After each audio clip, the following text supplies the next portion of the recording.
Hello दोस्तों, आज हम देखेंगे भारतीय राज्य व्यवस्था का ब्रिटिश कालीन अधिनियम और संविधान निर्माण का टॉपिक। इस टॉपिक से हमें हर साल 2 से 3 प्रश्न देखने को मिल जाते हैं। तो चलिए बिना किसी देरी के हम शुरू करते हैं यह टॉपिक। ब्रिटिश शासन के 2 चरण थे। पहला चरण था कंपनी का शासन और दूसरा चरण था ब्रिटिश ताज का शासन। तो कंपनी का शासन था, यह केंद्रीकरण की ओर था, क्योंकि 1773 से 1853 तक, ठीक। इसमें ये देखिए 1773, फिर उसके बाद से 1784, 1813, 1833 और 1853।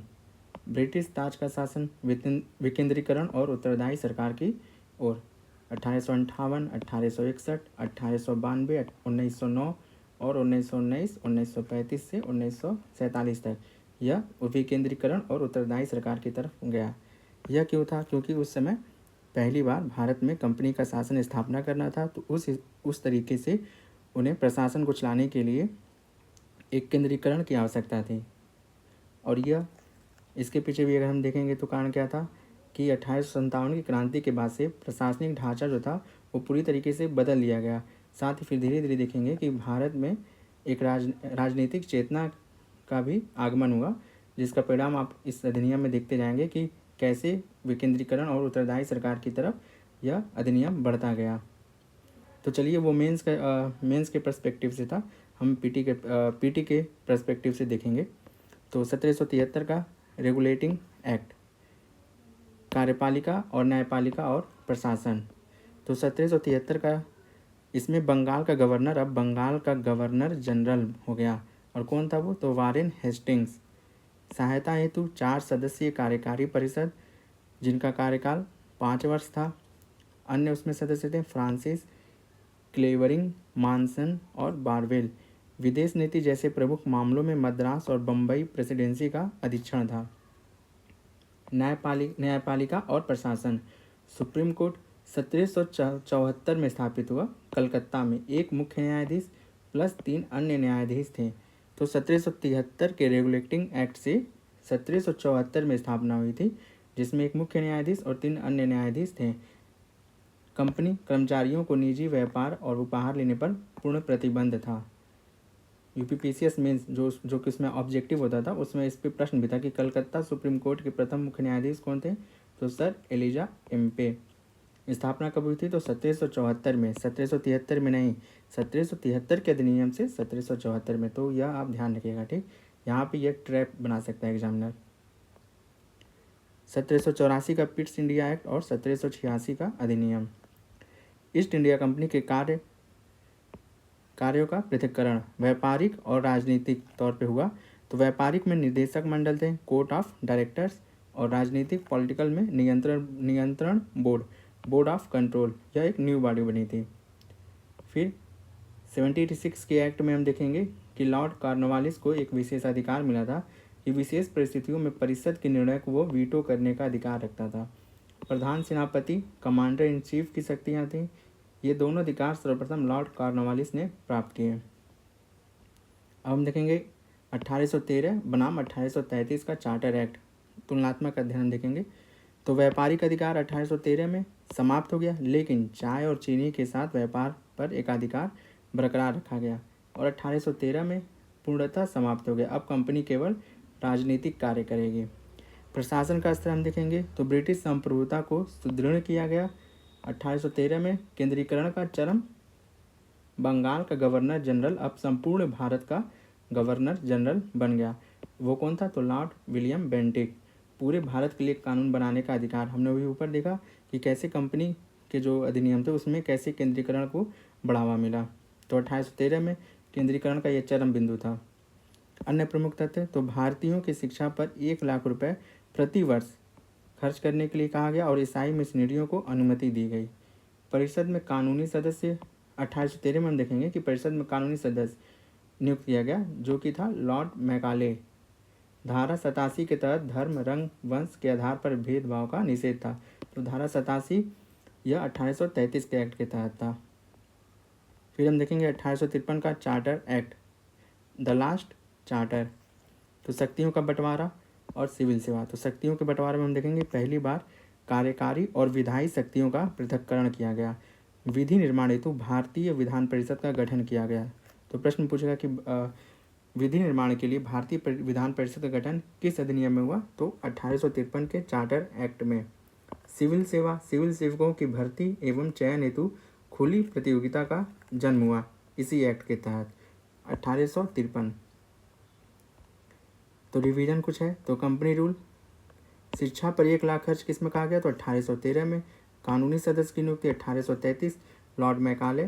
नियंत्रण बोर्ड की स्थापना 1784 और प्रशासनिक पदों में प्रवेश का मार्ग धारा 87 यह आपका 1833 के अधिनियम में। चार्टर एक्ट में 1858 का भारत शासन अधिनियम, इसमें पावर शिफ्ट हुआ। अब ईस्ट इंडिया कंपनी आउट हो गई इसमें और ब्रिटिश ताज इन हुआ। गवर्नर जनरल अब क्या हो गया? तो वायसराय। भारत का शासन सीधे क्राउन के अधीन। प्रत्यक्ष प्रतिनिधि था लॉर्ड कैनिंग, यह भारत का प्रथम वायसराय था।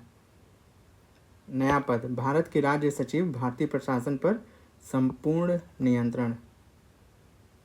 सहायक संस्था, 15 सदस्यीय भारत परिषद का गठन हुआ राज्य सचिव की सहायता के लिए गठित। 1861 और 1892 के भारत परिषद अधिनियम। 1861 का अधिनियम विकेंद्रीकरण की शुरुआत हुई। 1892 का अधिनियम सीमित निर्वाचन। मद्रास और बम्बई प्रेसिडेंसी को विधायी शक्तियाँ वापस मिली। पोर्टफोलियो प्रणाली को मान्यता, यह प्रश्न आपका पीवाईक्यू में हमेशा आता है, आप इसको याद कर लीजिए कि पोर्टफोलियो प्रणाली की मान्यता मिली 1861 के अधिनियम से। अध्यादेश जारी करने की शक्ति अधिकतम 6 माह। 1892 का अधिनियम, इसमें सीमित निर्वाचन का उल्लेख हुआ। अतिरिक्त सदस्यों की संख्या में वृद्धि, गैर सरकारी सदस्य, बजट पर बहस करने और 6 दिन के नोटिस पर प्रश्न पूछने का अधिकार मिला, लेकिन एक अपवाद था कि पूरक प्रश्न पूछने और मतदान का अधिकार अभी नहीं था, तो आपको यह भी ध्यान रखना है। 1909 का पार्लियामेंटो सुधार, सांप्रदायिक निर्वाचन, पहली बार मुस्लिमों के लिए पृथक निर्वाचन के आधार पर सांप्रदायिक प्रतिनिधित्व इसमें मिला। विधायी विस्तार, केंद्रीय तथा प्रांतीय विधायिनी शक्ति का विस्तार, प्रश्नोत्तरों की आज़ादी, बजट पर बहस, प्रस्ताव लाना और अब पूरक प्रश्न पूछने का अधिकार दिया गया। यानी कि हम देखेंगे कि 1892 में पूरक प्रश्न पूछने का अधिकार नहीं था और 1909 में मिला, यानी कि धीरे धीरे विकेंद्रीकरण की ओर अधिनियम अब बढ़ते जा रहा था। तो कार्यकारिणी में एंट्री, वायसराय की कार्यकारी परिषद में प्रथम भारतीय सत्येंद्र प्रसाद सिन्हा थे। 1919 का भारत शासन अधिनियम, जिसको मॉन्टेग्यू चेम्सफोर्ड भी कहते हैं, मॉन्टेग्यू चेम्सफोर्ड अधिनियम भी कहते हैं। सेंट्रल लेवल, केंद्र के स्तर पे तो पहली बार द्विसदनीय व्यवस्था स्थापित हुई, प्रत्यक्ष चुनाव की शुरुआत हुई। प्रांत के स्तर पे हम देखेंगे तो द्वैत शासन, प्रांतीय विषयों का 2 भागों में विभाजन हुआ, एक आरक्षित, दूसरा हस्तांतरित। तो पहली बार द्विसदनीय व्यवस्था स्थापित हुई। प्रांत के स्तर पे द्वैत शासन आया, प्रांतीय विषयों को 2 भागों में विभाजित किया गया, आरक्षित और दूसरा हस्तांतरित। तो कुछ की फैक्ट हैं। पहली बार उत्तरदायी शासन शब्द का प्रयोग हुआ 1919 में। सांप्रदायिक निर्वाचन का विस्तार हुआ, सिख, ईसाई, आंग्ल भारतीय और यूरोपीय।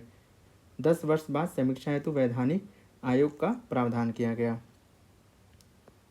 1935 का भारत शासन अधिनियम, द मिनी कॉन्स्टिट्यूशन पार्ट 1, इसमें देखेंगे the federal blueprint, Akhil Bharatiya संघ का प्रस्ताव, जिसमें ब्रिटिश प्रांत प्लस देशी रियासतें शामिल थीं।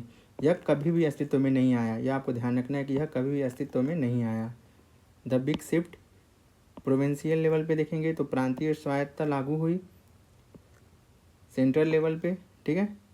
तो प्रोविंशियल लेवल पे देखेंगे कि केंद्र में, यहाँ पे हम देखेंगे कि प्रोविंशियल लेवल पे द्वैत शासन समाप्त हुआ, ठीक है, प्रांतीय स्वायत्तता लागू हो गई, ठीक, लेकिन सेंट्रल लेवल पे केंद्र में द्वैत शासन का प्रावधान, ठीक है।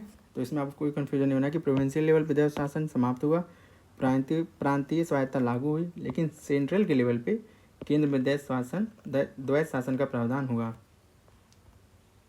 हालांकि लागू नहीं हो सका था ये, ठीक। एग्जाम अलर्ट में हम देखेंगे कि इस अधिनियम द्वारा संवैधानिक निरंकुशता का सिद्धांत प्रवृत्त किया गया।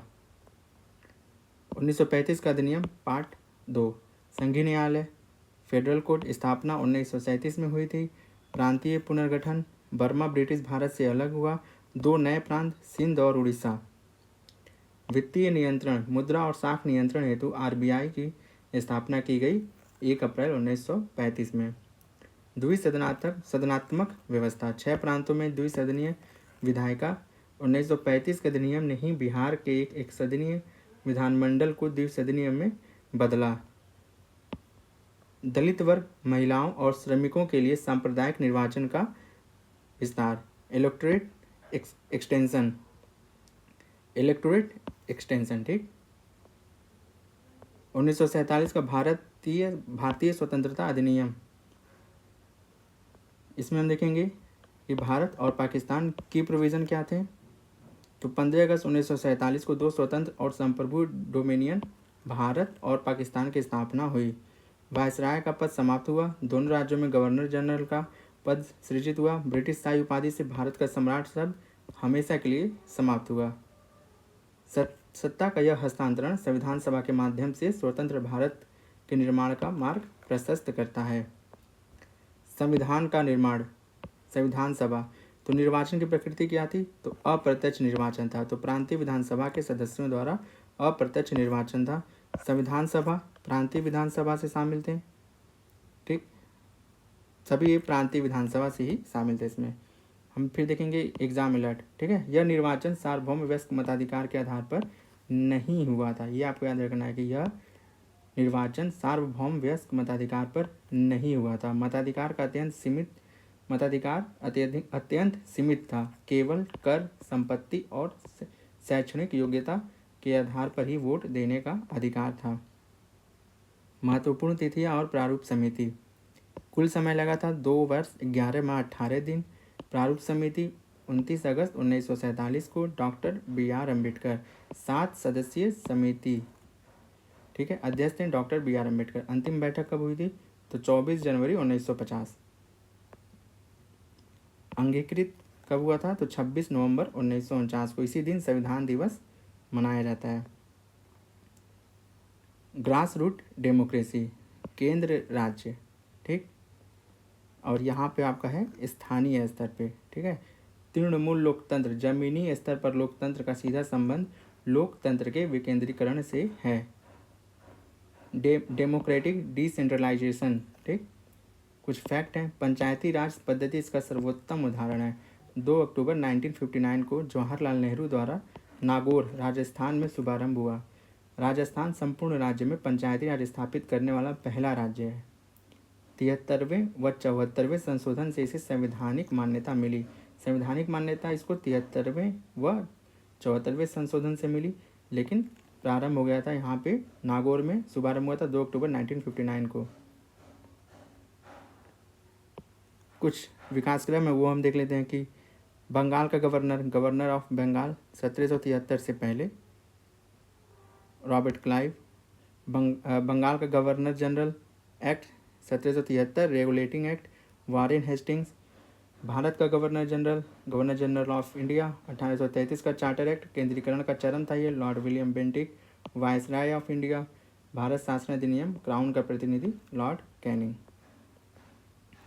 अब हम देखेंगे कुछ कीवर्ड, उनको एक बार देख लेते हैं कि सुप्रीम कोर्ट की स्थापना कलकत्ता में 1773 के रेगुलेटिंग एक्ट से, शिक्षा पर 1 लाख रुपए का अनुदान 1873 के चार्टर एक्ट से, सिविल सेवा में खुली प्रतियोगिता 1853 के चार्टर एक्ट से, और अध्यादेश जारी करने की शक्ति 1861 के परिषद अधिनियम से। सांप्रदायिक निर्वाचन 1909 मार्लिमेंटो। पहली बार उत्तरदायी शासन का शब्द 1919 मॉन्टेग्यू चेम्सफोर्ड। प्रांतों में द्वैत शासन 1919, और केंद्र में द्वैत शासन संवैधानिक निरंकुशता 1935 भारत शासन अधिनियम से। तो ऐसे ही मैं इम्पॉर्टेंट जो टॉपिक होंगे जो हर बार एग्ज़ाम में पूछे जाते हैं हर सब्जेक्ट से, मैं आपको ऐसे ही कवर कराते जाऊंगा। आप इस चैनल को लाइक एंड सब्सक्राइब जरूर कीजिएगा। धन्यवाद।